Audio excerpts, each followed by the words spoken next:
So it was just a hike. I mean, just something that we decided to do. All the other guys went fishing.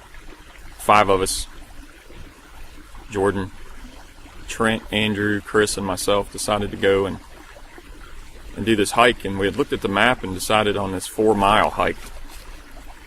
Pretty good amount of distance for people who maybe generally don't hike all the time, but I'm a hiker, so it didn't bother me. I was good with the 4 miles. And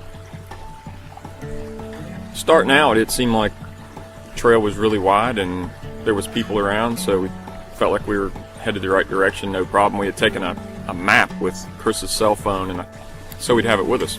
Naturally, take your directions with you so we wouldn't get lost. As we got further along, I started to notice that we were supposed to be on a 4-mile hike, and it seemed like we had walked for 4 miles at least, and we weren't, coming back around. It was supposed to be a loop track, so we would walk back to where we'd started from. We kept hiking and hiking and hiking, and then we were slowly becoming miserable because we were like, man, this thing should turn in the loop and we should be back home soon. So we would seriously, like, it was like every turn we were thinking, this turn's gonna be it. We're gonna get back after this turn. Like, we're gonna just make this next little corner and we're gonna be back home and it's gonna be beautiful. But that didn't happen, like, ever.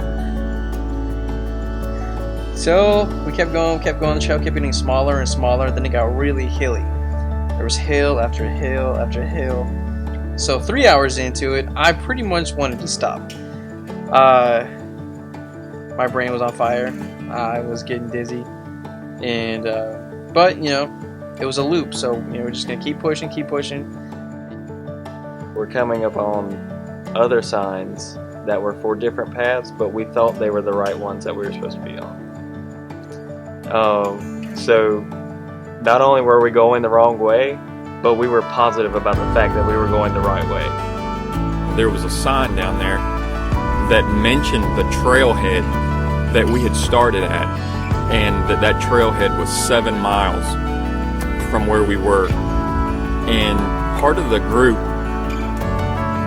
you could just sense this kind of depression that fell on the group, because we realized we had walked 7 miles when we intended to only walk 4 to begin with, and that we were 7 miles from anywhere that we really wanted to be. So it wasn't really that we had walked the 7 miles, but it was that we knew at that moment something that we hadn't known for the last half hour that we were searching, and that was we knew we were 7 miles from where we needed to be, and the only real thing to do would be turn around and go back the other direction that we had came. But we get to a certain point where the only thing we know to do is just turn around and go back. It's not really what I wanted to do, because I knew what I had just done, and that had taken everything in me to do, and I had to go do it again, and I snapped. Just mentally, just kept it to myself. So just 1 foot in front of the other, and I just gotta keep going. I just gotta put one leg in front of the other. Just gotta keep going. Just gotta keep going. So I just kept pushing myself. At one point, I thought Andrew was gonna pass out. So I had an empty bottle. We only had 2 water bottles. We drank those on the 7-mile trip to the middle of nowhere. I keep seeing these leaves, and I'm telling Jordan, "Hey man, I think we can get some water and flow it into the bottle, and then give it to Andrew." Oh man! The rain never picked up enough. I couldn't get enough water in the bottle. So I kind of failed. I let him down. I was just talking to God, and just kind of all right, well, I have no idea where we're going, but now that we're turning around, I know what I'm about to do again, so the only way I'm going to do this is if you're with me. That'll be the only reason I get out of this alive.